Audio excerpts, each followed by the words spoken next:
तो बच्चों हम लोग जो है फिर से नया टॉपिक शुरू करेंगे और जैसा कि पहले की तरीके से हम इनसे परमिशन ले करके हर टॉपिक शुरू करते हैं, राइट। तो हम लोग जो है आज क्या क्या सीखेंगे जल्दी से। Basic atomic structure, electronic configuration, balancing, making chemical formula. तो क्या सर ये पढ़ते समय नहीं आएगा? आएगा। वहाँ पर बिल्कुल और डिटेल और डीप में हो सकता है, यहाँ पर सिर्फ आउटलाइन है। तो ये अगर मोटी मोटी बातों पर आप प्रश्न नहीं कर रहे हैं, इसको अच्छे से समझ रहे हैं, तो इसका मतलब कि आप पढ़ने के लिए तो रेडी हैं। और जब ड्यूरिंग सिलेबस आप ये चीज़ें करेंगे तो ये चीज़ें थोड़ा हल्की लगेंगी, क्योंकि वहाँ और डीप में चल करके हम बात करेंगे। यहाँ पर जितना आपके लिए आवश्यक है केवल उतनी बात बताई गई है। जैसे कि अभी एटॉमिक स्ट्रक्चर की चर्चा हमने पिछले लेक्चर में भी किया, थोड़ा सा ये देख सकते हैं आप। तो बेसिक एटॉमिक स्ट्रक्चर की बात यहाँ पर देख सकते हैं। ये पीरियोडिक टेबल बहुत इंपॉर्टेंट है। तो bridge course chemistry, atomic structure and formulas है ना। तो यहाँ पर जो है आज हम ये चीज़ सीखेंगे। तो बेसिक एटॉमिक स्ट्रक्चर तो क्या है, वो बहुत मोटी मोटी बात हमने आपको बताया था। तो ये कुछ ऐसे मतलब क्या है, क्या बताना चाहते हैं गुरुजी? बताना ये चाहते हैं कि ये जो हमारे पास इलेक्ट्रॉन है, प्रोटॉन है, न्यूट्रॉन है, इसमें तो क्या देख रहे हो आप कि प्रोटॉन और न्यूट्रॉन कहाँ प्रेजेंट है? न्यूक्लियस में। ये न्यूक्लियस साफ साफ दिख रहा है। तो इसका ये 3D स्ट्रक्चर है। अगर मैं इसका स्ट्रक्चर आपके सामने नॉर्मली बना दूं तो भाई देखो ये रहेगा तो कुछ ऐसे ही, मतलब ये न्यूक्लियस हो गया बीच में, इसी न्यूक्लियस में प्रोटॉन और न्यूट्रॉन है, ये इसके बाहर सेल है। तो ये क्या दिखाया गया गुरुजी? मतलब आप समझ लो ये क्या, ये 3D, इसी का 3D स्ट्रक्चर दिखाया गया है। अब ये पूरा बॉल अच्छे से शो कर रहा है। सब एटॉमिक पार्टिकल का क्या मतलब हुआ? सब एटॉमिक पार्टिकल का मतलब हुआ इलेक्ट्रॉन, प्रोटॉन, न्यूट्रॉन। और भी सब एटॉमिक पार्टिकल होते हैं, लेकिन अभी आपको यही जानना है। Mason, neutrino, anti neutrino, positron, ये सब भी होते हैं। तो यहाँ से आप पढ़ सकते हैं an atom consist of 3 subatomic particles, protons, neutrons and electrons. ठीक है। Protons and neutrons are located inside the nucleus at the centre, है ना। तो ये चीज़, electrons revolve around the nucleus in specific circular path called orbit. तो ये orbit आपको जानना है, जो क्या है, स्पेसिफिक सर्कुलर पाथ है। क्या क्या? स्पेसिफिक सर्कुलर पाथ, इसी को क्या बोलेंगे?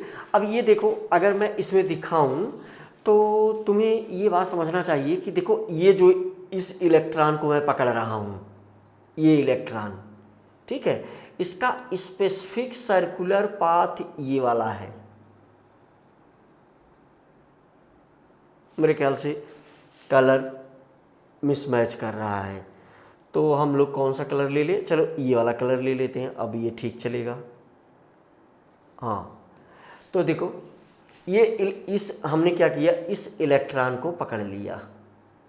अब ये इसका ये स्पेसिफिक सर्कुलर पाथ है, और इसी को ही क्या बोला जा रहा है? ऑर्बिट। और यहां भी देखो इसी को ही क्या बोलेंगे? ऑर्बिट। ये ऊपर वाला दिख रहा है ना। तो ये ऑर्बिट की बात आप भाई नोट्स बनाएंगे और चीज़ों को समझेंगे तभी। मतलब मैं क्या कह रहा हूँ कि किसी भी एटम में यही 3 पार्टिकल होते हैं, पार्टिकल और भी होते हैं, लेकिन अभी आपको यही जानना है, सारे एटम्स में यही 3 पार्टिकल होते हैं। आगे देख लो फटाफट। ये आपको जानना चाहिए। प्रोटॉन पर क्या होता है? पॉजिटिव चार्ज होता है। Protons are positively charge particle with a significant mass. इसका कुछ निश्चित मास होता है। Electron are negatively charge particle with negligible मास।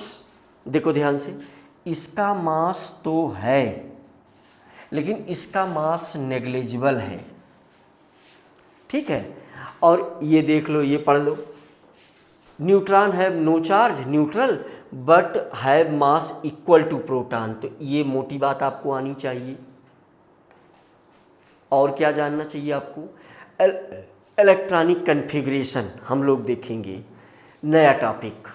तो इलेक्ट्रॉनिक कन्फिग्रेशन देखो, ये है बोरबरी का मॉडल है ना, ये इलेक्ट्रॉनिक कन्फिग्रेशन है, यहाँ देख लो। तो क्या क्या है? The systematic arrangement of electrons in various shells is called electronic configuration. ये इलेक्ट्रॉनिक कन्फिग्रेशन की डिफिनीशन है। ये KLMN क्या है? सेल है। The shells are denoted by KLMN। चाहे मतलब मैं क्या बताने वाला हूँ, सेल बाद में यही सेल कह दिया गया, पहले इसी को क्या बोला गया था? ऑर्बिट। मतलब ऑर्बिट और सेल सेम बात है। देखो यही जो एक चक्कर है इसी को क्या बोलेंगे? चाहे हम बोलें ऑर्बिट या बोलें सेल, ठीक है। चाहे बोले ऑर्बिट चाहे बोले सेल। इसमें इलेक्ट्रॉन कैसे फिल किया जा रहा है? देखो इसमें इलेक्ट्रॉन फिल किया जा रहा है 2n² के हिसाब से। ये 2n² रूल है, ठीक है। देखो अगर n की मतलब पहला सेल, फर्स्ट सेल, अगर हमने n की वैल्यू 1 रख दिया, इस फार्मूले को लगाओ तो इसमें क्या हो जाएगा?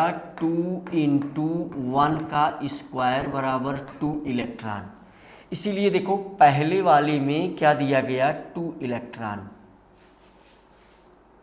पहले सेल में, पहले फर्स्ट ऑर्बिट में, है ना। देखो ये एनर्जी लेवल 1 था।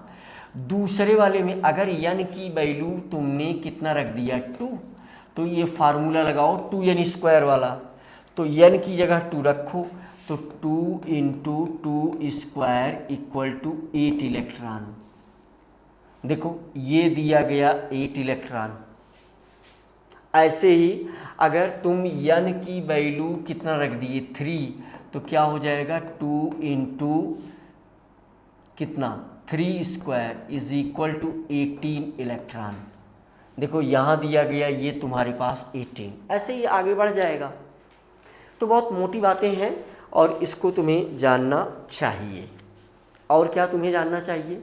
ये जो है इस प्रकार से मैक्सिमम इलेक्ट्रॉन्स पर सेल, पहले सेल में 2 इलेक्ट्रॉन, दूसरे में 18, भाई पांचवा आएगा तो 50 हो जाएगा, है ना। ये वैसे ही कैलकुलेट किया गया जो अभी हमने बताया। अगर n की वैल्यू क्या करोगे? 2n² में सेल का नंबर KLMN, अगर तुम्हारा सेल हो जाए O, है ना, तो वैल्यू ऑफ n का मान यहाँ पर 5 हो जाएगा। इस वाले फार्मूले में रखो 2 × 5 का स्क्वायर, तो कितना हो जाएगा यहाँ पर? 50। इसके पीछे देखो यही दिया गया है, ये 50। और देखो और क्या जानना चाहिए तुम्हें?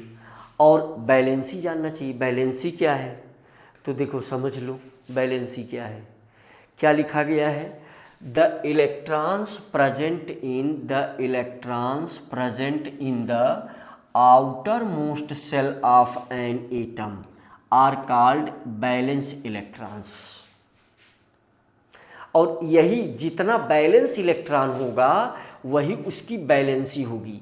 मान लो देखो कार्बन के आउटर मोस्ट में कितने इलेक्ट्रॉन? 4 balance electron. देखो कार्बन 4 बैलेंस इलेक्ट्रॉन, तो इस कार्बन की बैलेंसी कितनी हो गई? इसकी बैलेंसी = 4, है ना। अब देखो बैलेंसी निकालने का तरीका भी है। तो बाहर में जितने इलेक्ट्रॉन हैं, अब इलेक्ट्रॉनिक कन्फिग्रेशन भी करके प्रैक्टिस करना चाहिए। चलो एक उस पर हम बताने का प्रयास करते हैं जल्दी से, है ना। यहाँ ये चीज़ पढ़ लो, है ना।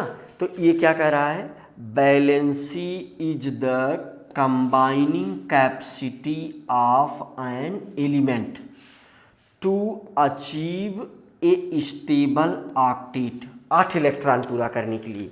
अब देखो एकदम कहानी तुम जीरो से सुन के समझ सकते हो। देखो क्या कहानी है, रेड कलर वाला सही दिख रहा है इसमें, रेड कलर वाला ये हल्का हल्का ब्लिंक करता रहता है रेड कलर वाला, तो रेड कलर वाला ना ही यूज करें, और भी करते हैं तब भी इसमें भी दिक्कत होती है है ना। तो देखो अगर हम जल्दी से इस पर हम अगर आपको थोड़ा हम समझाने का प्रयास करें कुछ अलग से, तो ऐसे देखो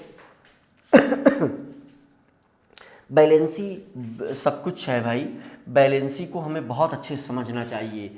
जैसे हमारे पास टॉपिक क्या है, बैलेंसी, ठीक है। तो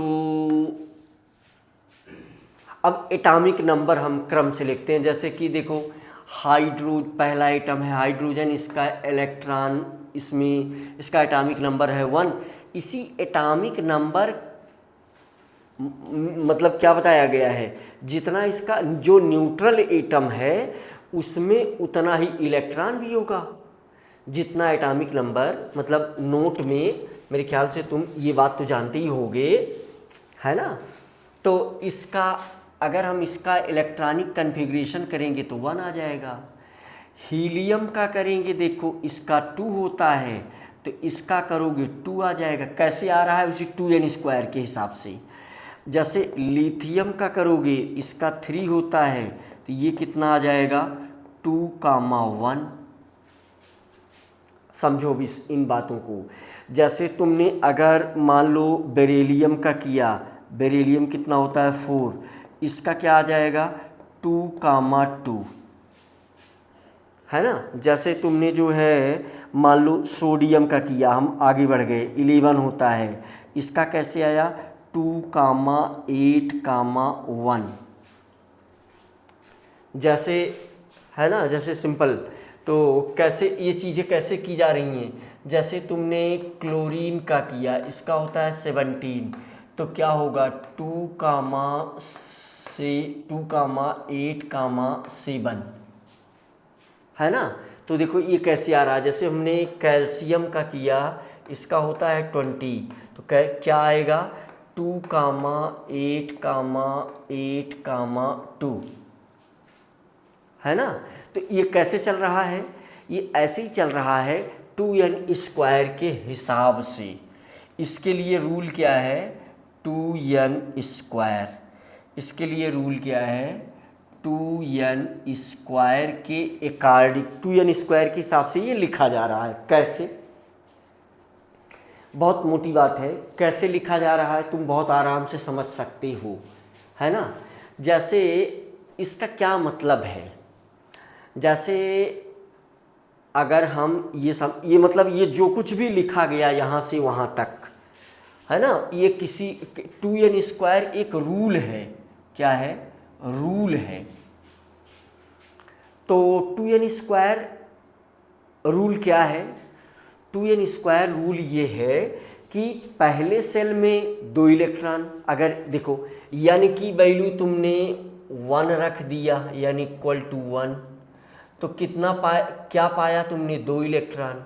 अगर n की वैल्यू आपने 2 रख दिया, तो कितना पाया आपने 8 इलेक्ट्रॉन। ये पहले कैलकुलेट कर चुके हैं। n की वैल्यू आपने 3 रख दिया, तो कितना पाए आप 18 इलेक्ट्रॉन। तो देखो इसी हिसाब से चल रहा है, 17 इलेक्ट्रॉन को फुलफिल करना है। तो पहले 2 खर्च हो गया, फिर 8 खर्च हो गया, 10 खत्म हो गया, बचा कितना 7, वो यहाँ लिख दिया गया। अब देखो यहाँ पर यही इसकी बैलेंसी है, ये इसकी मतलब ये पहला सेल है। तो बैलेंसी का रूल क्या है, बैलेंसी का मतलब आउटर मोस्ट में जो इलेक्ट्रॉन है, मतलब मैं क्या बताना चाह रहा हूँ, बैलेंसी ऑफ एनी एटम, तो किसी एटम की बैलेंसी क्या, ये this will equal to number of electron in outer most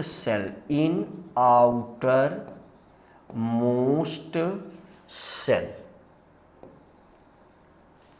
देखो पिछले वाले में चाहे तुम थोड़ा सा देख लो, ये जो है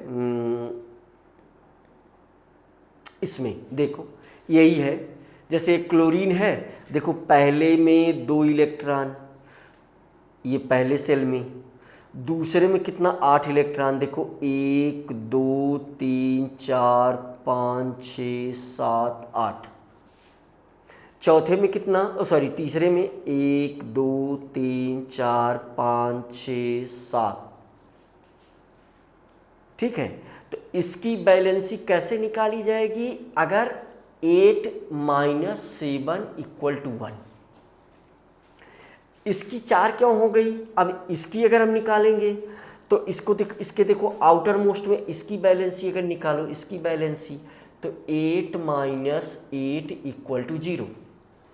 तो ये बैलेंसी का नियम कैसे चल रहा है गुरुजी, बैलेंसी का नियम ये चल रहा है कि अगर आउटर मोस्ट में, ध्यान समझो, अगर आउटर मोस्ट में 1 इलेक्ट्रॉन तो बैलेंसी 1, अगर आउटर मोस्ट में 2 इलेक्ट्रॉन तो बैलेंसी 2, अगर आउटर मोस्ट में 3 इलेक्ट्रॉन तो बैलेंसी 3, अगर आउटर मोस्ट में 4 इलेक्ट्रॉन तो बैलेंसी 4। लेकिन जैसे ही आउटर मोस्ट में 5 इलेक्ट्रॉन होगा तो यहाँ से बैलेंसी को निकालने के लिए 8 - 5 = 3। जैसे ही 6 इलेक्ट्रॉन होगा तो यहाँ से बैलेंसी निकालने के लिए 8 - 6 = 2। समझ रहे हो, जैसे ही 7 इलेक्ट्रॉन होगा तो यहाँ अगर बैलेंसी निकालना है तो 8 - 7 = 1, ये बैलेंसी है ना। रेड वाला भाई दिख रहा है साफ साफ। तो ये बहुत ही मोटी मोटी बातें हैं जिनको कि आप आराम से समझ सकते हो। यही बात मैं आगे भी समझा रहा था आपको, तो है ना। तो जो है यही सेम बात मैं आगे भी आपको समझा रहा था, तो देख सकते हो आप,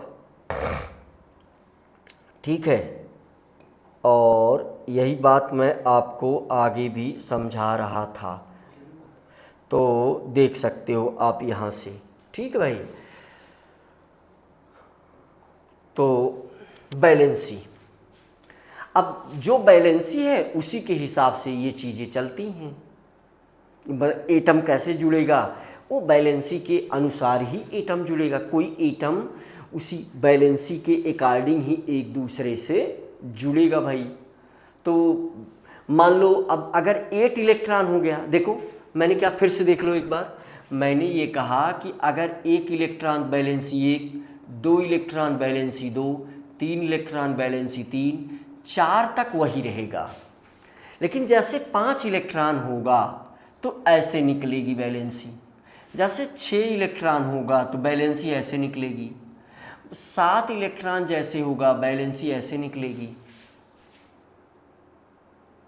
अब देखो बैलेंसी के लिए क्या किया गया, क्या कहा गया है, कंबाइनिंग कैपेसिटी। देखो यहाँ पर क्या वर्ड यूज किया गया, कंबाइनिंग कैपेसिटी, है ना। तो ये कंबाइनिंग कैपेसिटी क्या है ये समझाने वाला हूँ, यहाँ ध्यान से देखो। तो valency is equal to number of electron in outermost shell. लेकिन ये अब 100% ट्रू नहीं है। ये कहाँ तक ट्रू है देखो, अगर 1 इलेक्ट्रॉन, 2 इलेक्ट्रॉन, 3 इलेक्ट्रॉन और 4 इलेक्ट्रॉन तक आउटर मोस्ट में है तो ये ऊपर वाला ट्रू है, नहीं तो ये वाला ट्रू है जो आगे बताया गया। अगर आउटर मोस्ट में 5 इलेक्ट्रॉन है तो इसकी बैलेंसी कैसे निकलेगी, 8 - 5 = 3। अगर आउटर मोस्ट में 6 इलेक्ट्रॉन है तो हमने क्या बताया, 8 - 6 इक्वल टू 2, ये क्या हो गई वैलेंसी। अब अगर 8 ही इलेक्ट्रॉन हो जाएगा, अगर आउटर मोस्ट में कितना इलेक्ट्रॉन हो गया 8 इलेक्ट्रॉन, तो यहाँ से वैलेंसी कैसे निकलेगी 8 माइनस 8 इक्वल टू 0, तो वैलेंसी क्या हो गई 0 हो गई, है ना। तो इन चीज़ों को हम और भी डिटेल में समझेंगे। अब सत्य तो यही है कि अगर मैं इलेक्ट्रॉनिक कॉन्फ़िगरेशन पढ़ाऊँ तो 1 घंटे तो इसी में लग जाएगा, है ना। तो अभी मोटी मोटी आउटलाइन आप देखें और समझने का प्रयास करें। अब जैसे इसकी वैलेंसी हमें निकालना है, इसकी वैलेंसी कितनी 1, इसकी वैलेंसी हमें निकालना है, इसकी वैलेंसी कितनी आई 2, है ना। इसकी वैलेंसी 1 है, इसकी वैलेंसी 2 है, इसकी फिर से वैलेंसी देखो 1 है, इसकी वैलेंसी फिर से 2 है, इसकी वैलेंसी फिर से 1 है, सिर्फ आउटर मोस्ट इलेक्ट्रॉन। तो इलेक्ट्रॉनिक कॉन्फ़िगरेशन करके देखना चाहिए आपको। जैसे अगर हम आगे बढ़े थोड़ा सा, देखो ये चीज़ जानना है, कैलकुलेटिंग बैलेंसी, कैसे बैलेंसी कैलकुलेट किया जाएगा इसमें दिखाया भी गया है आपको, है ना। मेटल की बैलेंसी वो होगी, नॉन मेटल की ये होगी। देखो अगर वो मेटल होगा तो ये होगी 1 2 3, अगर नॉन मेटल होगा तो 5 6 7, अगर ये नोबल गैस है तो ये 0 होगी, है ना। अब देखो अगर मैं तुमसे इस पीरियाडिक टेबल में बात करूं, यहाँ पर ये पीरियाडिक टेबल इसीलिए मैं हर लेक्चर में लेकर के चल रहा हूँ कि तुम्हारे दिमाग में बात बैठेगी। देखो इसको, अब सारे मेटल, मेटल कैसे किस कलर में है तुम्हें दिख रहा है, मेटल नॉन मेटल, और देखो ये वाला है ट्रांजिशन, ये सॉरी नोबल गैसेस, तो यहाँ देखो इसीलिए यहाँ 0 लिखा गया है, सभी की बैलेंसी क्या है यहाँ पर 0 है।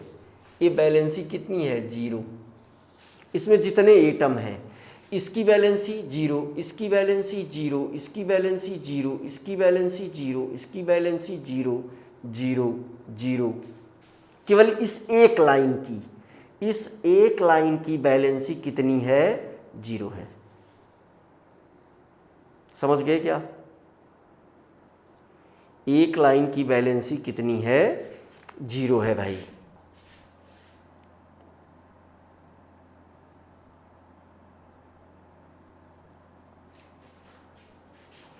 इस एक लाइन की बैलेंसी क्या है 0 है। समझ गए क्या।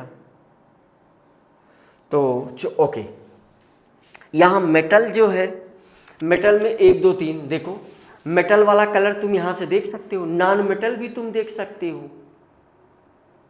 है ना, नॉन मेटल भी तुम देख सकते हो। ये ट्रांजिशन मेटल का क्या काम है गुरुजी, इसको बाद में जानना, अभी थोड़ी थोड़ी बातें इसमें से तुम जान सकते हो। हम लोग कहाँ पर थे भाई, हम लोग यहाँ पर पढ़ रहे थे। अभी बहुत ही मोटी मोटी आउटलाइन बातें चल रही हैं। ये पढ़ने के बाद जब तुम यहाँ थे हम लोग, है ना, ये पढ़ने के बाद जब तुम कोर्स करोगे तो थोड़ा ज़्यादा समझ में आएगा। आगे देखो बढ़े, यहाँ आओ, कैसे बनाया जाएगा फार्मूला, देखो ऐसे बनाया जाएगा। देखो कैसे, ये 2 कैसे आया, देखो कैल्शियम का होता है 20, अब अगर तुम करोगे इसका इलेक्ट्रॉनिक कॉन्फ़िगरेशन 2 8 8 2, यही वाला 2 ये है। देखो ऑक्सीजन का अगर तुम करोगे, ऑक्सीजन का होता है 8, कैसे करोगे 2,6, ये 2 कैसे आया है, तो इस ऑक्सीजन की बैलेंसी अगर हमें निकालना है तो 8 माइनस 6 इक्वल टू 2, यही वाला 2 ये वाला है।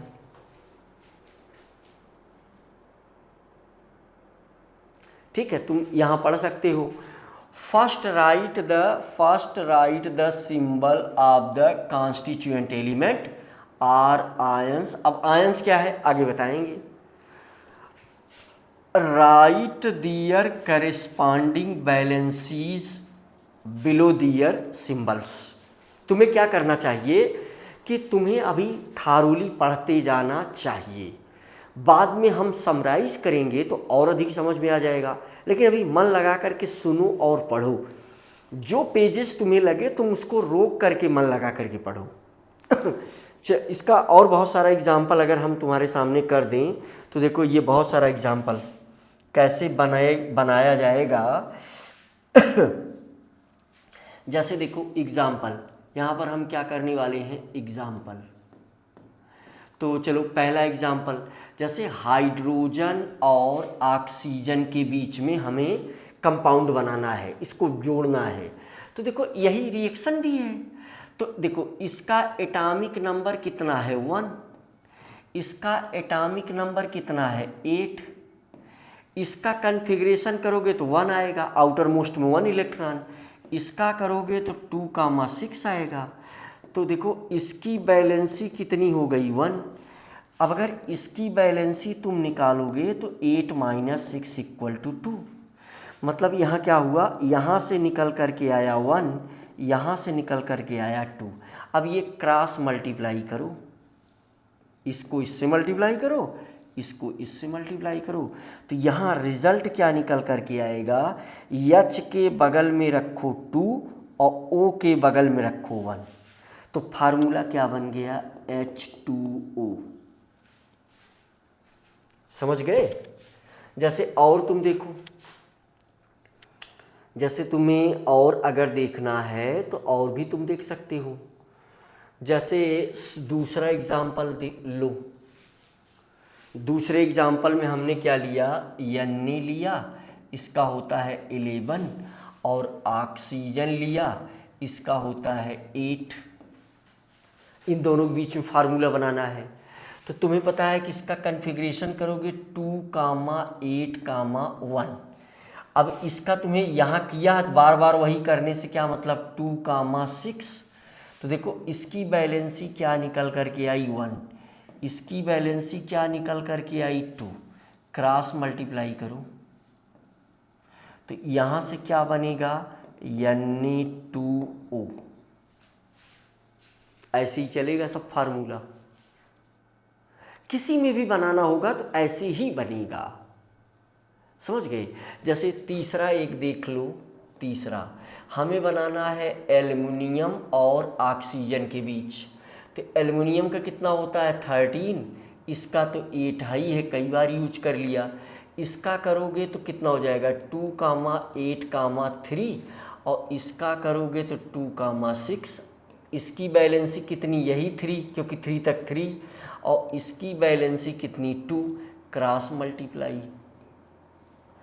तो क्या करना होगा, Al के बगल में 2 लगाओ, Al2, और O के बगल में 3 लगाओ, फार्मूला बन गया Al2O3। तो ऐसी छोटी छोटी बातें हैं जिनको तुम जान सकते हो आराम से। ये कुछ आयन्स दिए गए हैं जिनको तुम्हें पढ़ने आना चाहिए। देखो ये हाइड्रोक्साइड आयन है, ये नाइट्रेट आयन है, कार्बोनेट आयन है, सल्फेट आयन है। इसकी बैलेंसी कितनी होती है ये इधर लिखा गया है।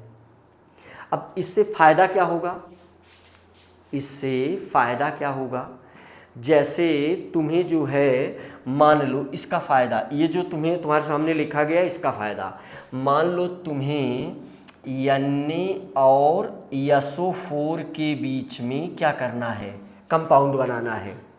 तो तुमने पहले देखा था इसका 11 होता है, और इसकी बैलेंस इसका कैसे करेंगे 2,8,1, तो इसकी बैलेंसी कितनी हो गई 1 हो गई। और इसकी बैलेंसी देखो तुम्हें पता ही है कितना बताया गया 2, क्रॉस मल्टीप्लाई करो तो फार्मूला क्या बनेगा, देखो Na के बगल में 2 ले जाओ और यहाँ पर क्या जोड़ो SO4। SO4 के बगल में तुम 1 लगाओ या ना लगाओ, भाई तुम बहुत करो, इसको ऐसे ब्रैकेट में बंद करके यहाँ 1 लगा दो। लेकिन फिर इसका भी मतलब तो क्या ही हुआ, इसका भी मतलब क्या हुआ, इसका भी मतलब तो यही हुआ भाई ये चीज़ क्या है, ये चीज़ यही लिखी गई है Na2SO4, यही फ़ायदा है। आगे देखो। ओके, तो आज के लिए इस टॉपिक में इतना ही। जब हम सारी चीज़ें एक साथ जोड़ करके करेंगे तो और क्लियरिटी होगी। लेकिन अभी शुरुआत में क्या करो, शुरुआत में थारोली नोट्स बना करके जो पेजेज रोक करके पढ़ना उसे रोक लो, लिखो, तभी समझ में आएगा। चलो मिलते हैं अगले टॉपिक को लेकर के अगले लेक्चर में।